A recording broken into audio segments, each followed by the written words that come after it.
विक्रम मजीठिया की जमानत अर्जी रद्द। मोहाली अदालत ने खारिज की अर्जी। अकाली दल हाईकोर्ट च करेगा अपील। ड्रग्स केस च पटियाला जेल च बंद ने विक्रम मजीठिया। रोडरेज मामले च सुप्रीम कोर्ट च 2 हफ्ते लिए टली सुनवाई। सिद्धू ने सुप्रीम कोर्ट च दाखिल किया हल्फनामा। बोले पुराना फैसला मुड़ विचारन लई नहीं ने ठोस आधार। घटना नूं बीत चुके ने 3 दहाके। सीएम चन्नी दे भांजे भुपिंदर हनी की न्यायिक हिरासत वधी। जलंधर की स्पैशल कोर्ट ने 10 मार्च तक भेजा न्यायिक हिरासत ते हनी ते नजायज माइनिंग दे ने इल्जाम। डेरा मुखी गुरमीत राम रहीम ते हाई कोर्ट ने फैसला रखा। सुरक्षित राम रहीम दे हार्डकोर क्रिमिनल होण या ना होण ते होना सी फैसला। कोर्ट च राम रहीम की फरलो नूं दित्ती गई है चुनौती। न्यूज़ 18 ते बीजेपी के कौमी प्रधान जेपी नड्डा का वड्डा बयान। क्या पंजाब च हंग असैंबली की संभावना। अकाली दल नाल गठजोड़ ते नतीजों तो बाद पार्टी लवेगी फैसला।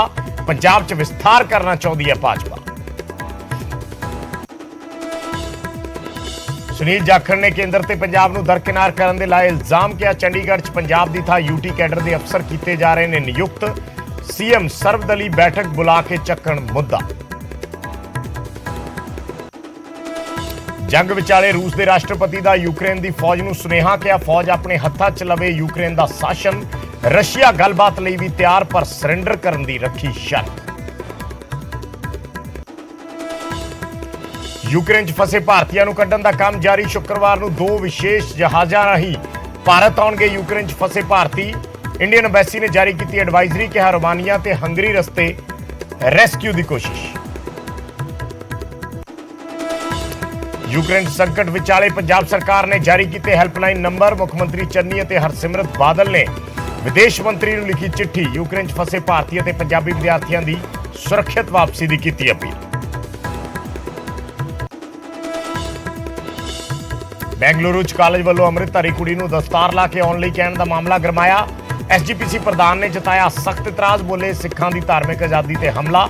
जाखड़ ने भी की रखेदी।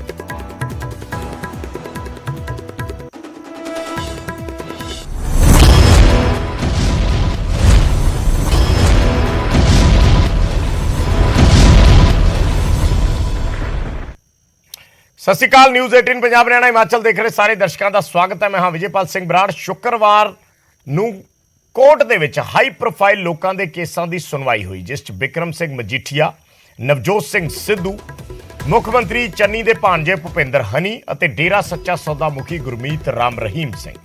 मोहाली कोर्ट ने ड्रग्स मामले च विक्रम मजीठिया की जमानत की अर्जी रद्द कर दी। उधर सुप्रीम कोर्ट ने रोडरेज मामले च नवजोत सिद्धू के केस की सुनवाई अगे पा दी। तो माइनिंग मामले च सीएम चन्नी के भांजे भुपिंदर हनी की न्यायिक हिरासत च वाधा हो गया। उधर डेरा सच्चा सौदा मुखी गुरमीत राम रहीम के फरलो वाले मामले च पंजाब हरियाणा हाई कोर्ट ने फैसला सुरक्षित रख लिया।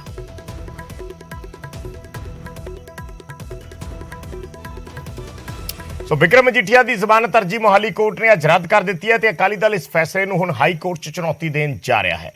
जमानत अर्जी रद्द होने करके फिलहाल विक्रम मजीठिया नूं पटियाला जेल च ही रहना पएगा।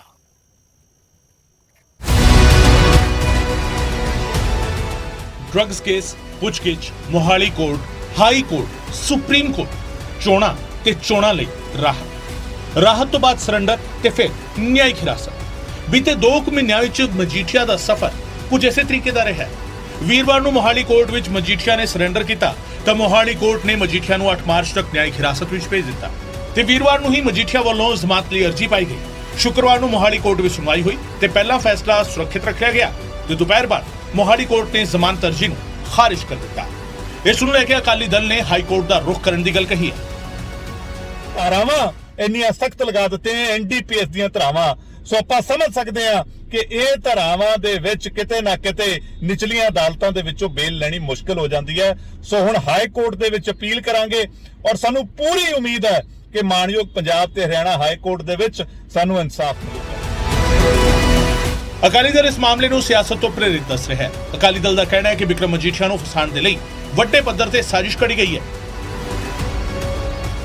ਆਰਡਰ ਮਸ਼ੀਨਰੀ ਨੂੰ ਵਰਤਿਆ ਗਿਆ।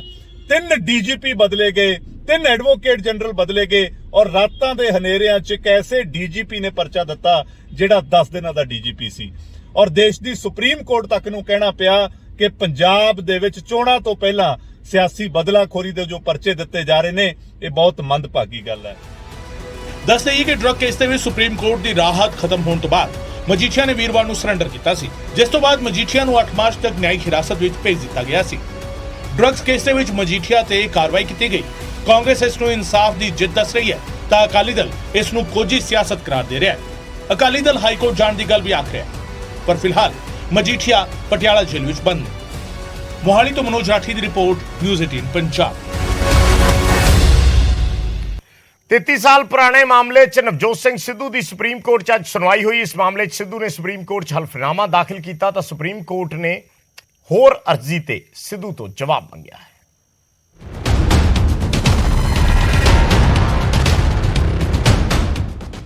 ਦਸੰਬਰ 1988 ਦਾ ਮਾਮਲਾ, ਸੁਣਵਾਈ ਹੋਈ, ਜੁਰਮਾਨਾ ਹੋਇਆ, ਫਿਰ ਰਿਵਿਊ ਪਟੀਸ਼ਨ ਪਈ, ਸੁਣਵਾਈਆਂ ਹੋਈਆਂ ਤੇ ਹੁਣ ਮੁੜ 2 ਹਫ਼ਤਿਆਂ ਲਈ ਸੁਣਵਾਈ ਟਲੀ। ਮਾਮਲਾ ਹੈ ਨਵਜੋਤ ਸਿੰਘ ਸਿੱਧੂ ਦੇ ਨਾਲ ਜੁੜੇ ਰੋਡ ਰੇਜ ਕੇਸ ਦਾ।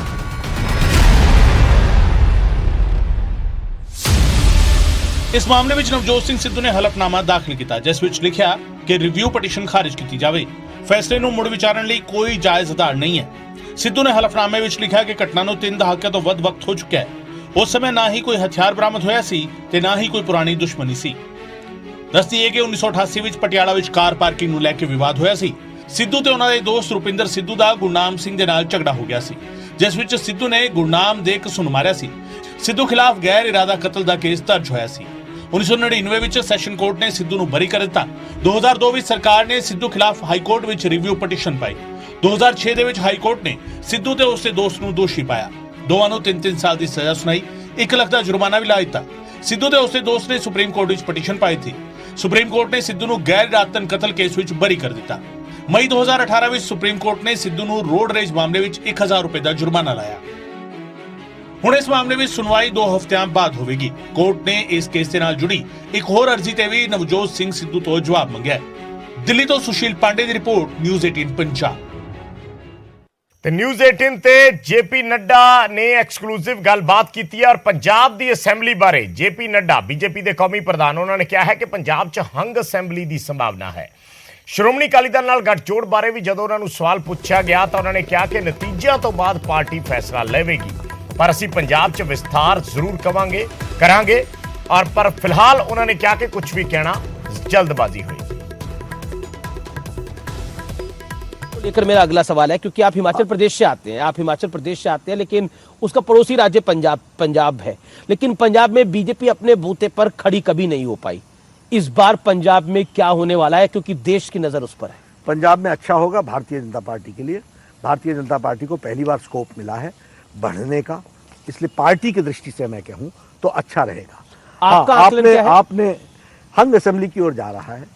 अगर हंग असेंबली होती है तो क्या आप अकाली दल के साथ जा सकते हैं? और क्योंकि इस बार 5 कॉर्नर फाइट है, क्योंकि पंजाब के अंदर कई दल हैं, तो आप उसको उसके मद्देनजर क्या आकलन देना चाहिए? अभी तो हाइपोथेटिकल होगा कहना, नतीजे कैसे आएंगे उस पर डिपेंड करेगा।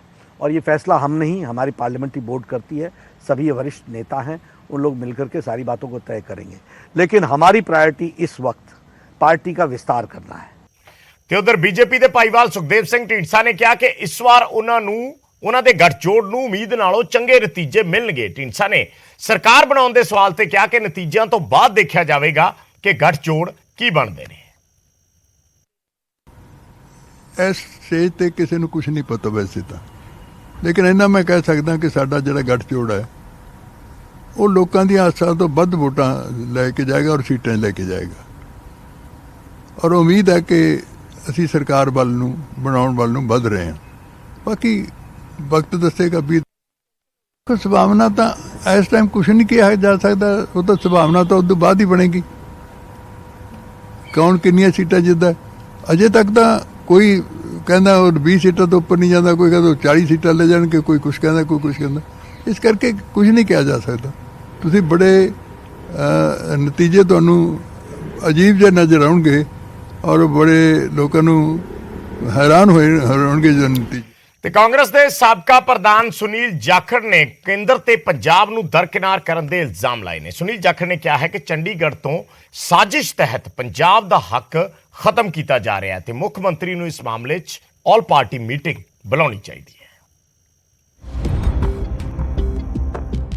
ਇੱਕ ਪਾਸੇ ਸਾਰਾ ਪੰਜਾਬ ਵੋਟਾਂ ਦੇ ਨਤੀਜਿਆਂ ਦੀ ਉਡੀਕ ਕਰ ਰਿਹਾ ਹੈ, ਪਰ ਇਸੇ ਵਿਚਾਲੇ ਪੰਜਾਬ ਕਾਂਗਰਸ ਨੇ ਵੋਟਾਂ ਦੌਰਾਨ ਕੇਂਦਰ ਵੱਲੋਂ ਪੰਜਾਬ ਨੂੰ ਦਰਕਿਨਾਰ ਕਰਨ ਦੇ ਇਲਜ਼ਾਮ ਲਾਏ ਨੇ। ਸੁਨੀਲ ਜਾਖੜ ਨੇ ਕੇਂਦਰ ਤੇ ਵੱਡਾ ਇਲਜ਼ਾਮ ਲਾਉਂਦਿਆਂ ਕਿਹਾ ਕਿ ਚੰਡੀਗੜ੍ਹ ਵਿੱਚ ਜੋ ਵੀ ਅਧਿਕਾਰੀਆਂ ਦੀ ਨਿਯੁਕਤੀਆਂ ਹੋ ਰਹੀਆਂ ਨੇ ਉਹ ਸੰਘੀ ਢਾਂਚੇ ਦੇ ਉਲਟ ਹੋ ਰਹੀਆਂ ਨੇ। ਪੰਜਾਬ ਕੈਡਰ ਦੀ ਥਾਂ ਤੇ ਯੂਟੀ ਕੈਡਰ ਦੇ ਅਫਸਰ ਲਾਏ ਜਾ ਰਹੇ ਨੇ ਜੋ 60-40 ਦੀ ਰੇਸ਼ੋ ਦੀ ਉਲੰਘਣਾ ਹੈ। ਉਹ ਹੁਣ ਤਾਈਂ ਚੰਡੀਗੜ੍ਹ ਐਡਮਿਨਿਸਟ੍ਰੇਸ਼ਨ 'ਚ ਜਿਹੜੀ ਅਪਾਇੰਟਮੈਂਟਸ ਹੁੰਦੀਆਂ ਸੀਗੀਆਂ ਸਾਡੇ 60-40 ਦੀ ਬੇਸਿਕਲੀ ਰੇਸ਼ੋ ਸੀ। ਪੰਜਾਬ ਤੇ ਚੰਡੀਗੜ੍ਹ ਵੱਡਾ ਭਰਾ ਛੋਟਾ ਭਰਾ ਦੇ ਹਿਸਾਬ ਨਾਲ ਜਿਹੜੀ PCS HCS ਤੇ ਈਵਨ ਜਿਹੜੇ IAS ਕਾਡਰ ਦੇ ਅਫਸਰ ਸੀਗੇ ਉਹ ਪੰਜਾਬ ਕਾਡਰ ਦੇ ਤੇ ਹਰਿਆਣਾ ਕਾਡਰ ਦੇ ਅਫਸਰ ਉਸੇ ਰੇਸ਼ੋ ਨਾਲ ਜਾਂਦੇ ਸੀਗੇ। ਸੁਨੀਲ ਜਾਖੜ ਨੇ ਸੀਐਮ ਚੰਨੀ ਤੇ ਪੰਜਾਬ ਕਾਂਗਰਸ ਪ੍ਰਧਾਨ ਨੂੰ ਆਵਾਜ਼ ਚੁੱਕਣ ਦੀ ਗੱਲ ਕਹੀ ਤੇ ਨਾਲ ਹੀ ਕਿਹਾ ਕਿ ਸੀਐਮ ਚੰਨੀ ਨੂੰ ਸਰਬਦਲੀ ਮੀਟਿੰਗ ਸੱਦ ਕੇ ਮੁੱਦਾ ਚੁੱਕਣਾ ਚਾਹੀਦਾ ਹੈ। ਕਹਿ ਰਹੇ ਮੈਂ ਤਾਂ ਕਹਿ ਰਿਹਾ ਸਾਰੇ ਇਕੱਠੇ ਹੋਣ। ਮੇਰੀ ਤੇ ਇੱਕ ਰਾਏ ਹੈ ਵੀ ਰਾਜਨੀਤੀ ਛੱਡ ਦਿਓ ਤੇ ਇਕੱਠੇ ਹੋ ਜਾਓ ਤੇ ਬਾਕੀ ਕਿਵੇਂ ਕਰਦੇ ਆ ਉਹ ਦੇਖੋ। ਹੁਣ ਚੀਫ ਮਿਨਿਸਟਰ ਚਰਨਜੀਤ ਚੰਨੀ ਜੀ ਹੈ ਉਹ ਕੋਈ ਫੈਸਲਾ ਲੈਣ, PCC ਪ੍ਰਧਾਨ ਲੈਣ, ਉਧਰ ਕੈਪਟਨ ਸਾਹਿਬ ਢੀਂਡਸਾ ਸਾਹਿਬ ਜਾਂ ਕੋਈ ਫੈਸਲਾ ਲੈਣਗੇ। ਭਗਵੰਤ ਮਾਨ ਜੀ ਨੂੰ ਕਿਉਂਕਿ ਦਿੱਲੀ ਵਾਲਾ ਮਸਲਾ ਹੈ ਉਹ ਕੇਜਰੀਵਾਲ ਸਾਹਿਬ ਨਾਲ ਗੱਲ ਕਰ ਸਕਦੇ ਆ, ਉਹ ਕਰਨ ਗੱਲ। ਸਾਰਿਆਂ ਨੂੰ ਆਪਣੇ ਆਪਣੇ ਲੈਵਲ ਤੇ ਗੱਲ ਕਰਨੀ ਚਾਹੀਦੀ ਹੈ। ਕਾਂਗਰਸ ਨੇ ਅੱਜ ਗੱਲ ਉਠਾਈ ਹੈ ਸੁਨੀਲ ਜਾਖੜ ਜੀ ਨੇ ਕਿ ਸੰਘੀ ਢਾਂਚੇ ਤੇ ਹਮਲਾ ਕੀਤਾ ਗਿਆ BJP ਦੀ ਤਰਫੋਂ ਜਾਂ ਸਾਡੀ ਭਾਰਤ ਸਰਕਾਰ ਦੀ ਤਰਫੋਂ। ਮੈਂ ਪਹਿਲੀ ਗੱਲ ਤਾਂ ਇਹ ਪੁੱਛਦਾ ਕਿ 1975 ਚ ਐਮਰਜੈਂਸੀ ਲਗਾ ਕੇ ਕਾਂਗਰਸ ਨੇ ਦੇਸ਼ ਦੇ ਲੋਕਤੰਤਰ ਤੇ ਹੀ ਹਮਲਾ ਕਰਦਾ ਸੀ ਕਿ ਦੁਨੀਆ ਦਾ ਸਭ ਤੋਂ ਵੱਡਾ ਲੋਕਤੰਤਰ। ਕਾਂਗਰਸ ਨੇ ਮੁੱਦਾ ਚੁੱਕਿਆ ਤਾਂ BJP ਵੀ ਜਵਾਬ ਦੇਣ ਦੇ ਲਈ ਅੱਗੇ ਆ ਗਈ। BJP ਦੇ ਆਗੂਆਂ ਨੇ ਆਪਣੀ ਪਾਰਟੀ ਅਤੇ ਕੇਂਦਰ ਸਰਕਾਰ ਦਾ ਪੱਖ ਇਸ ਮਾਮਲੇ ਵਿੱਚ ਸਪਸ਼ਟ ਕੀਤਾ ਹੈ। ਇਲਜ਼ਾਮ ਤਰਾਸ਼ੀ ਦਾ ਦੌਰ ਜਾਰੀ ਹੈ। ਕਾਂਗਰਸ ਨੇ ਕੇਂਦਰ ਤੇ ਪੰਜਾਬ ਨੂੰ ਦਰਕਿਨਾਰ ਕਰਨ ਦੇ ਇਲਜ਼ਾਮ ਲਾਏ ਨੇ। ਇਹਨਾਂ ਇਲਜ਼ਾਮਾਂ ਵਿੱਚ ਕਿੰਨੀ ਸੱਚਾਈ ਹੈ ਤੇ ਭਾਜਪਾ ਦੇ ਦਾਅਵਿਆਂ 'ਚ ਕਿੰਨਾ ਦਮ ਹੈ ਇਹ ਵਕਤ ਆਉਣ ਤੇ ਪਤਾ ਲੱਗੇਗਾ। ਚੰਡੀਗੜ੍ਹ ਤੋਂ ਅਮਨ ਭਾਰਦਵਾਜ ਦੀ ਰਿਪੋਰਟ, ਨਿਊਜ਼ 18 ਪੰਜਾਬ। ਇੱਕ ਛੋਟੇ ਜਿਹੇ ਕਮਰਸ਼ੀਅਲ ਬ੍ਰੇਕ, ਜਲਦ ਵਾਪਸ ਆਉਣੀ ਹੈ।